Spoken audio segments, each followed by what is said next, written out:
மகாநதி சீரியல்ல அடுத்த வர எபிசோட்ல இந்த பக்கம் சாரதா இருந்துட்டு 30 வருஷமா அந்த ஆள் கூட வாழ்ந்த வாழ்க்கையே வீணா போயிடுச்சு. முட்டாள மாதிரி அந்த ஆளை நான் நம்பிட்டு இருந்தேன்.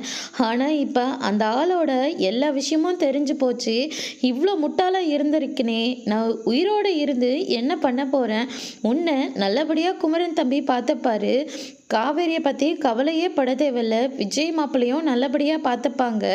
ஆனால் நர்மதா மட்டும் எப்படியாவது ஒன்று கரை சேர்த்திருங்க அப்படின்னு சொல்லிட்டு நம்ம சாரதா இருந்துட்டு சூசைட் பண்ணிக்கிறதுக்காக போகிறாங்க. பாட்டியெல்லாம் ரொம்பவே பதறி போகிறாங்க. வேண்டாம், நான் சொல்கிறத கொஞ்சம் கேளுமா அப்படின்ற மாதிரி சொல்லிட்டு இருக்காங்க.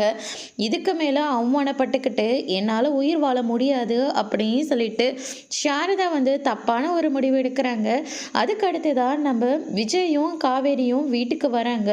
எனக்கு என்னமோ மனசே சரியில்லைங்க, வாங்க வீடு வரைக்கும் போயிட்டு வரலாம் அப்படின்னு சொல்லிட்டு விஜயை கூட்டிகிட்டு வரவும் கங்கா இந்த பக்கம் கதவை தட்டிக்கிட்டு இருக்காங்க. என்னாச்சுக்கா அப்படின்னு சொல்லிட்டு கேட்கவும் அம்மா நைட்டு ஃபுல்லாக தூங்கவே இல்லை.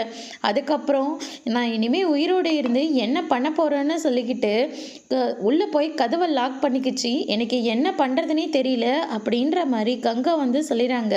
விஜய் இருந்துட்டு அத்தை வெளியே வாங்க அப்படின்னு சொல்லிட்டு கூப்பிட்டுட்டு இருக்காங்க.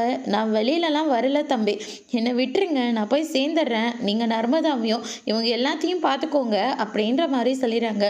ஒரு வழியாக கதவை ஒடிச்சு சாரதா காப்பாற்றிடுறாங்க. அதோட பிரம முடிச்சிருக்காங்க.